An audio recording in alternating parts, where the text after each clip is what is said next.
Halo, halo, mbere ya byose mbanje kubasuhuza mu izina rya Yesu Kristo. Uyu munsi rero ndagira ngo dutangire ikiganiro cyitwa itorero n'umurimo w'abizera.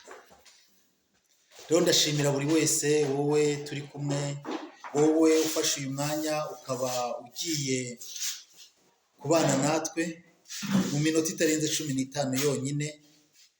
Ndagira ngo tubashe kuganira ku bikorwa by'uyu munsi. Abakristo uyu munsi babasha kuyoboka itorero, ariko ugasanga hari uburyo binubira kuko hari ibyifuzo byabo bidasubizwa, binubira ko hari gusenga rimwe na rimwe babona batabifitemo igihamya gifatika. Hari bamwe babibona ko ari nk'umugenzo, nanone ugasanga hongeye kuboneka no gushyamirana hagati y'abayobozi babo mu matorero atandukanye. Mu nyigisho rimwe ugasanga barabasha kujora cyangwa gukritika inyigisho n'imyigishirize yo mu matorero yabo cyangwa no hanze yabo. Bamwe bakabitinda no kwinjira mu cya cumi n'amaturo, bamwe bavuga bati ni inda nini y'abapasiteri n'abandi bayobozi. Ibi ni gute wajya guha umuntu ibintu wenda kurusha n'ubutunzi? Ariko uyu munsi rero niyo mpamvu nifuje ko twatangirana iki kiganiro ku itorero waba usengeramo iryo ari ryo ryose, kugira ngo nibura uyu munsi umwami Imana yakuntumyeho kugira ngo wumve inshingano zawe nk'umwizera. Niyo mpamvu kuri iki kiganiro nifuje izina ryacyo ni itorero n'umurimo w'abizera. Rero tugiye mu buryo bwihutirwa cyane, hari ibintu 9, impamvu 8 Imana itagikora nk'uko yakoraga kera. Rimwe na rimwe hari igihe dusenga tukabona ntidusubizwa mu masengesho y'uburyo ubwo ari bwo bwose. Ukiyiriza, ugakora urugendo ukajya ku misozi runaka, abandi bamwe basubirizwaho ugasanga ntusubizwa,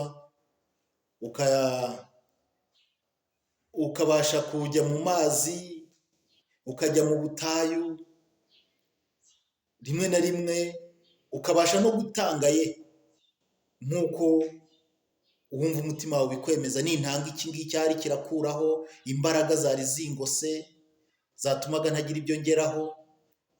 Rero ariko ukabona nta gusubizwa. Rero uyu munsi muri iki kiganiro buhoro buhoro tuzagenda twungurana, turebe ni gute umuntu adasubizwa, ni iyihe mpamvu ituma adasubizwa, ni iyihe mpamvu ituma ayumva adafite umunezero mu gakiza yahawe.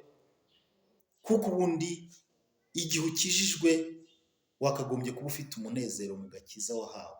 Nubwo hari ibibazo bitagenda neza, ariko haba hari ibyiringiro, kuko uyu munsi nibitagenda neza ejo bishobora kugenda neza. Nta mpamvu yo kwiheba. Rero uyu munsi ndashaka kuganira nawe kugira ngo mbwire ko muri Kristo tugifite ibyiringiro. Nituramuka tugoroye ibi byo tubona bitabasha kugororoka. Rero hari ikintu kimwe nshaka ko wenda tuganiraho muri ibi ngibi. Hari ibintu 9 rimwe bibasha guhagarika umugambi w'Imana kuri wowe, bibasha guhagarika ibisubizo byawe, bibasha gutuma rimwe na rimwe utabigeraho. Icya mbere, hari kwibagirwa ijambo Imana yakubwiye. Abantu benshi barakijijwe, ariko hari amasezerano benshi Imana yagiye iha abantu, kandi ku masezerano Imana itanga hari igihe habonekaho na twa kondisiyo twa hato na hato. Nunkorera ibi, Imana yabwiye Yosuwa ngo Yosuwa igice cya mbere duhereye ku murongo wa 8, avuga ngo uhereye none nta muntu uzigera guhagarara imbere kugera mu minsi yo kubaho kwawe yose. ariko ati ibiri muri iki gitabo cy'amategeko ntukananirwe kubikurikiza, ntuzabiteshukeho uciye iburyo cyangwa ibumoso, uzabitekerezeho uri muri salo y'iwawe, ubitekerezeho uri mu nzira ugenda, ubitekerezeho uri mu cyumba cyawe. Ni ukuvuga ngo natwe imbaraga zose tubasha kugira muri Kristo Yesu ni uko dutekereza ibye tukaba aribyo tugira ibya mbere. Rero ahangaha iyo wibagiwe iby'Imana yakubwiye, hari n'igihe hari ibyo uhagararamo ariko ugasanga kwera kwayo guhinduye ubusa, nabyo bigasa nkaho n'ubundi wibagiwe iby'Imana, ibyo wavuganye n'Imana. Icya kabiri, hari ukwibona ko ari wowe uzi kurusha abandi mu itsinda runaka, muri korali runaka, mu murimo w'ubudiyakoni runaka ubamo, ukumva kuko ngewe mbuze ibintu byinshi byahagarara, ugasanga ni ngewe. Ibyo nabyo bishobora gutuma hari ibintu Imana itabasha gukorana nawe, kubera ko uba urimo kuzitira umuhamagaro w'abandi. Icya gatatu, abantu nanone gukora imirimo itari iyabo. Uri umunyamasengesho ariko ugashaka kuba umuvugabutumwa. Uri umuvugabutumwa ariko ugashaka kuba umunyamasengesho. Yego, zose ni minisiteri ziri kumwe zishyigikirana, ushobora no kuba uzifite zombi ari impano zawe, ariko iyo ubashije kumenya aho ufite imbaraga mu muhamagaro wawe akaba ari wo witaho, Imana byanze bikunze igendana nawe, kandi Imana irigaragaza mu mikorere yawe yose. Rero hari abantu kuba bari mu myanya itari iyabo. Mu minsi yashize hari intambara cyangwa hari inkundura yabagaho, umuntu akaba arakijijwe cyangwa Imana yamuha impano, atangiye kureba, kurondora imyuka, kuhanura, akumva ko nawe yahita aba umushumba, agahita yumva kuko yahita nawe agenda agatangira agashinga idini cyangwa agashinga itorero. Yewe birashoboka, mu mugambi w'Imana byabaho, ishobora kuguhagurutsa mu gihe runaka, ariko hariho n'abandi nanone bihagurutsaga. Ikizakubwira uw'Imana yahagurukije, ibintu byinshi bibasha kugenda nk'uko yabigambiriye ku buzima bwe no mu muhamagaro we. Ariko uwihagurukije hari igihe byaka nk'umuriro w'amashara, nyine agahitinga cyangwa akabasha kwamamara mu gihe gitoya, ariko ejo ugashiduka yibagiranye. Yimbaye n'urusengero, ubu hari abantu benshi nzi bagurishije insengero kubera kuko utari umuhamagaro wabo. Ntabwo waba ari umuhamagaro wawe ngo ahantu wabashije guhagarara nk'umushumba wumve kuko wabwira ngo nta mafaranga runaka. Rero abantu guhagarara mu myanya itari iyabo nabyo bishobora gutuma Imana idakorana nabo. Ikindi cya kane, abantu bicaye ntacyo bakora.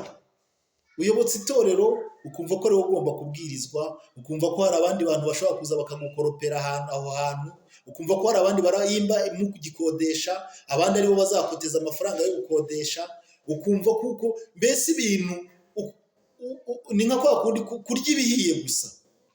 Nimba ukijijwe, nawe gira uruhare muri uwo muryango mushya w'abana w'Imana urimo, kuko kugira ngo itorero ribeho rikeneye ubushobozi bw'umubiri, ubushobozi bwo mu mwuka, ubu n'ubushobozi mu by'ubwenge, buri kintu cyose kwitanga umuntu.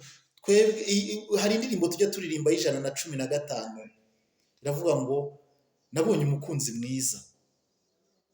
Hari igitero kimwe kivuga ngo ibyo nunze, ngo none ibintu mfite byose ntabwo nkibigundira, ibyo ntunze nanjye ubwanjye ni iby'uwo mucunguzi.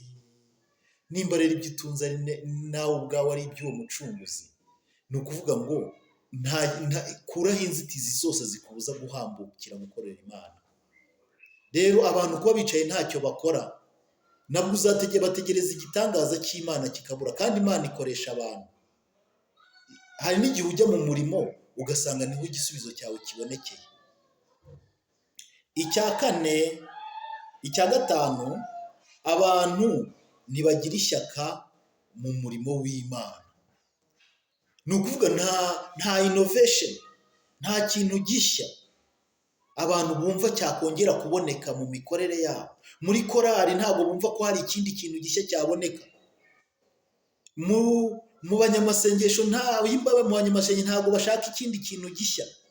Ubundi kera tugikorera mu ma ofisi twabaga dufite intego nibura rimwe mu kwezi ukongera ugahindura na pozisiyo ameza yawe aba ateyemo.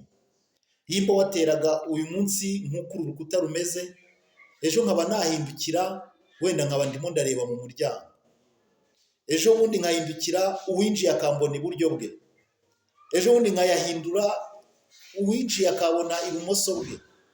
Kuri icyo ngicyo cyose nibura kandi na dekorasiyo, indabyo nazo zigahinduka.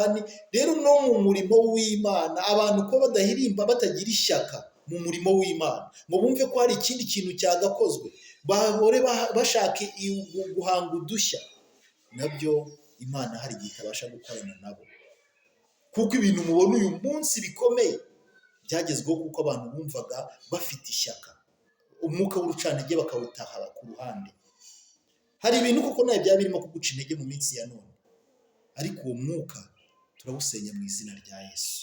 Nta mpamvu yo gucika intege kandi uri mu murimo w'Imana. Rero ibyo byose ushobora kubyibagira, ushobora kubishyira ku ruhande, ushobora kubyihorera. Ikindi nanone cya gatandatu, abantu bataye umurimo n'inshingano bahawe. Abantu ni ukuvuga ngo mu nshingano bahawe hari ibibazo bagiye bahuriramo. Bari abanyamasengesho bumva umwami Imana arimo gupigana nabo. Mujye gusengera abacuruzi mu itorero, bacuruze bunguke, musengere ababyeyi babyare, musengere iki cyose. Ariko rimwe na rimwe n'ab'inzara irabica, rimwe batangira nabo kujya gushaka ibyabo, rimwe wa muhamagaro bakabasha kugenda bawusiga. Rero rimwe hari igihe bagera hanze nabo bagahomba. Hari igihe bamwe bari abapasiteri, ariko nanone kubera ko abana bo babirukanye mu mashuri, babirukanye mu nzu bakodesha, bikaba ngombwa ko nawe ibyo ngibyo bya pasitorali yumva ntacyo bikivuze, akajya gushaka icyatuma urugo rwe ruzamuka. Aho ngaho rero naho yarataye umurimo nyine. N'ibyo arimo bizaba iby'akanya gato, ariko hari igihe atazatera imbere. Rero nawe hari igihe nawe wahamagariwe gufasha umurimo, ariko ugasanga ntabwo nawe ntacyo bikubwiye. Rero nibwo abantu kuba barataye inshingano zabo, barataye umurimo w'Imana, nabyo bishobora gutuma Imana idakorana nabo. Icya karindwi, hari icyo twita kugomera Imana. Imana iravuga mu gitabo cya Yobu, nicyo harimo havuga ngo Imana ivuga rimwe cyangwa kabiri nubwo umuntu atabyitaho, yaba mu nzozi, yaba mu biganiro n'abantu batandukanye. Imana ishobora kukubwira, iravuga nubwo umuntu atabyitaho, ariko iba yavuze. Rero hari igihe ivuga ukagomera Imana, ugashaka ni ukuvuga ngo Mana njyewe ndashaka ibi, nutabinshyigikira icyo nshaka, mbese kuri wowe ni wowe ucira inzira Imana igomba kunyuramo. Imana nticirwa inzira. Imana yiteguye kudushyigikira no kuduherekeza mu bikorwa turimo gukora, ariko ntabwo ari twe tuyitegeka ngo iraca aha ngaha, nitanyura aha ntabwo tugendana. Rero abantu benshi bagomera Imana mu buryo batabizi. Kugomera umwami Imana nabyo ni ibintu bishobora gutuma ibikorwa byayo bitagaragara muri twe. Icya munani ni ukubura ubumwe. Abantu bagateranira gusebanya, gutongana. Uko kubura ubumwe nabyo bishobora gutuma Imana itabasha gukorana natwe. Ikindi cya cyenda turimo gusoza ni icyaha. Icyaha nacyo gishobora gutuma Imana itabasha gukorana natwe. Ibi ngibi tuzabiganiraho ku buryo burambuye, buri kimwe tukivugeho.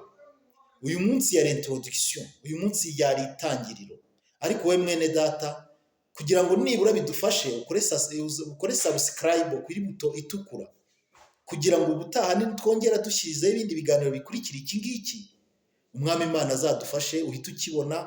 Ntabwo nzajya mbafata umwanya munini, iminota 15 irahagije.